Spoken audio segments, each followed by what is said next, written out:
The termination email landed in his inbox at exactly 6:17 p.m. on Christmas Eve, glowing cold and final on a cracked phone screen, while snow began to fall outside the office windows, and in that moment, the world seemed to narrow to a single unbearable truth.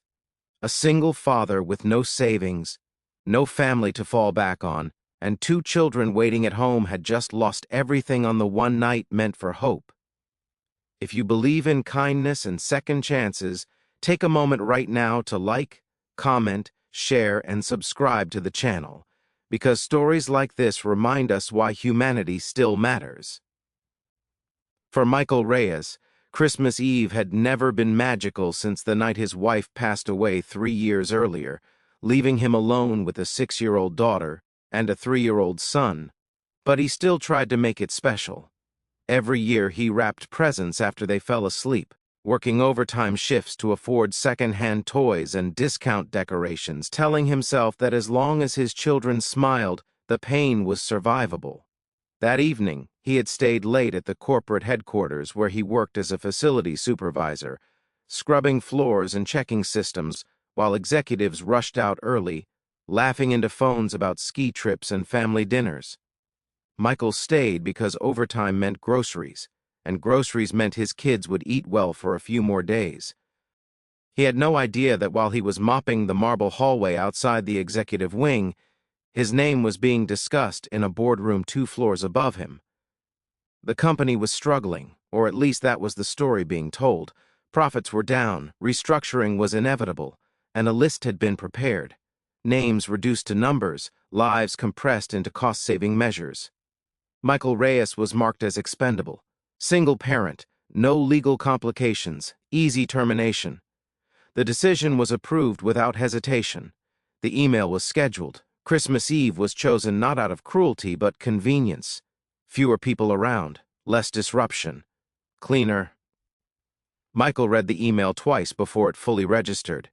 His hands shook as he leaned against the wall, the smell of disinfectant sharp in the air. Effective immediately. Security badge deactivated. Final paycheck to be mailed. No appeal, no explanation. He thought of the half-cooked dinner waiting at home, the paper snowflakes his daughter had taped to the window, the way his son had asked that morning if Santa would still come even if Mommy was gone. Michael closed his eyes and felt something inside him fracture quietly. He did not cry. There was no time for that. Panic took its place, thick and suffocating. He packed his locker in silence, placing a worn photo of his children into his jacket pocket, returning his uniform, and walking out into the cold with nothing but a plastic bag of belongings and a storm gathering overhead. The city looked beautiful in the snow, lights reflecting off the streets, carols drifting from open shop doors, but for Michael it felt like a cruel backdrop to a private disaster. He walked the 3 miles home because he needed the bus fare for milk, his shoes soaked through by the time he reached the apartment complex.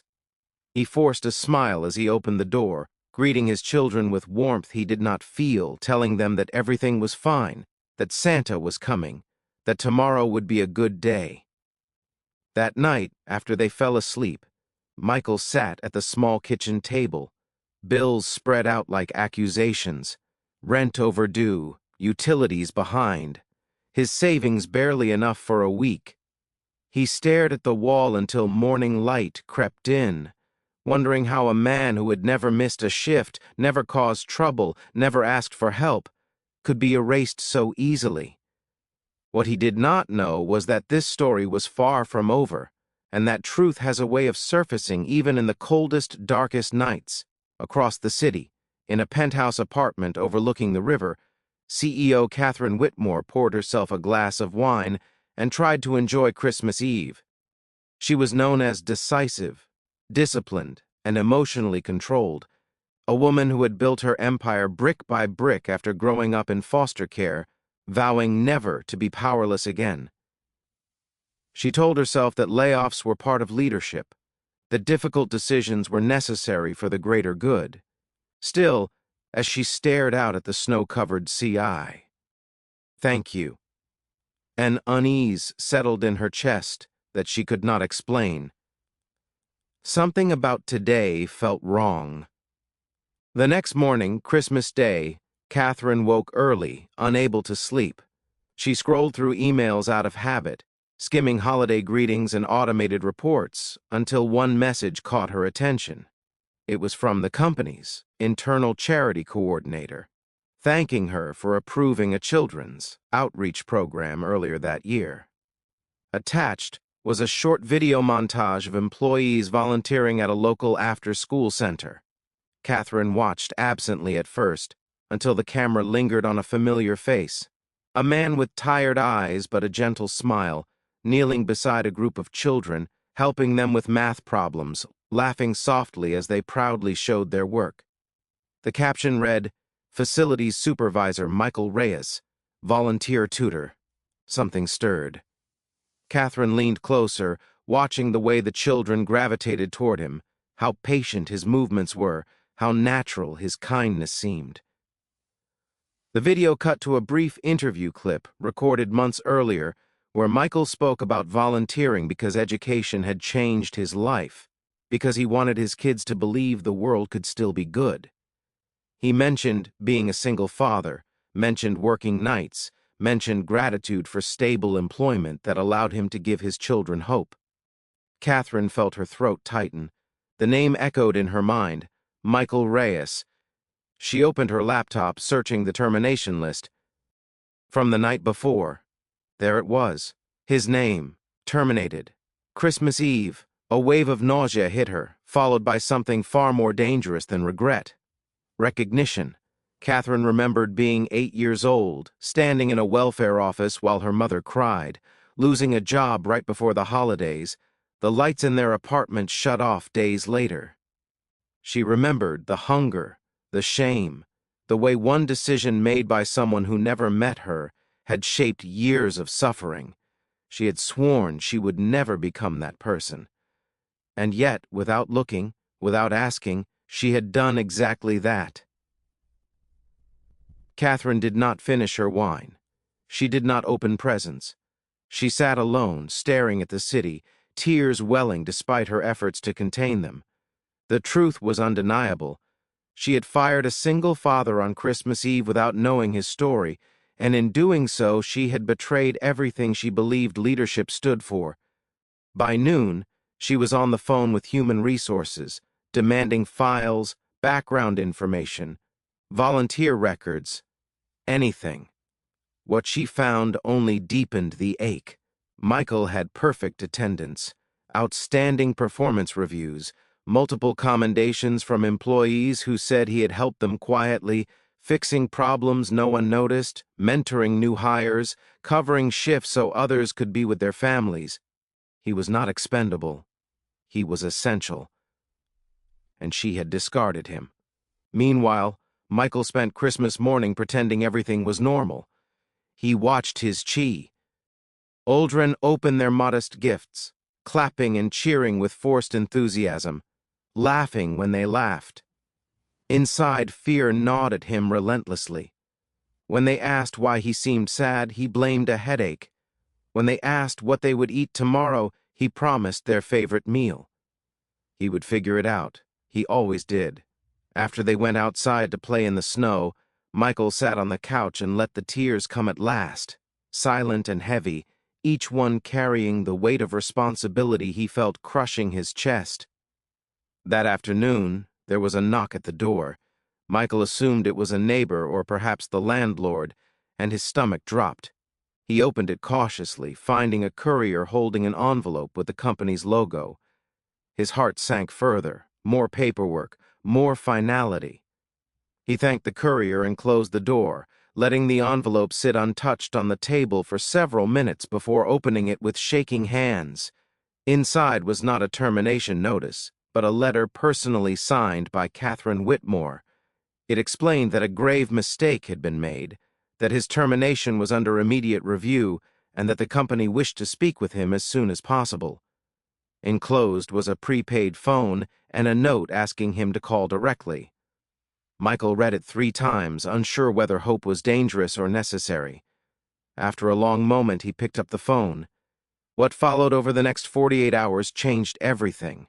Catherine insisted on meeting Michael in person, not in an office, but at the community center where he volunteered. She wanted to see the man she had almost destroyed. When she arrived, she watched quietly from a distance as Michael helped children with their homework, tying shoelaces, listening patiently to stories that rambled without end. She felt tears spill freely then, unrestrained, as the full truth settled in her heart. This was not just an employee. This was a father, a mentor, a pillar in lives far beyond her spreadsheets.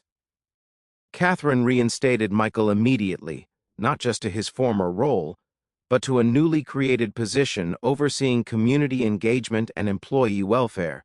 His pay was increased, his benefits expanded, but more importantly, she apologized without excuses, acknowledging the harm caused and the responsibility she carried. For the first time in years, Michael felt seen not as a number, but as a human being. The impact rippled outward.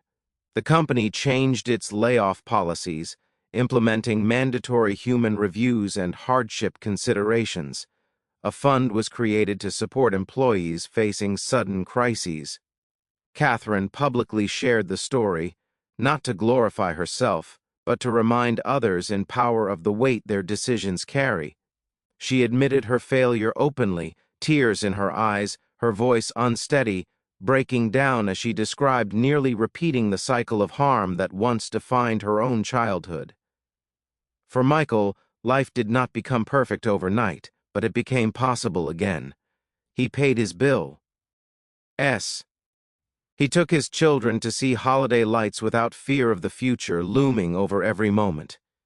He continued to volunteer, now with the company's full support, expanding programs that gave children hope where it was scarce.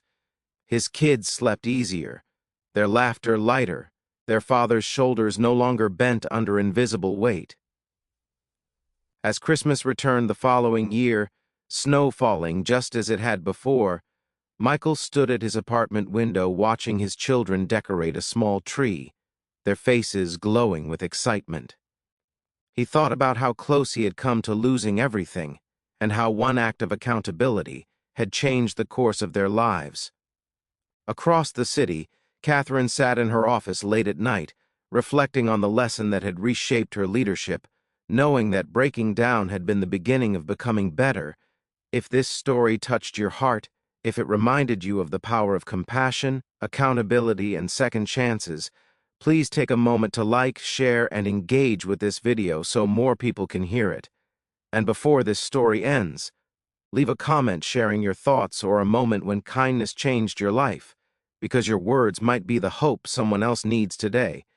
In a world that often moves too fast to notice the people holding it together, this was a reminder that truth has a voice, and when it is finally heard, it can soften even the hardest hearts, restore what was broken, and turn a night of loss into a lifetime of meaning.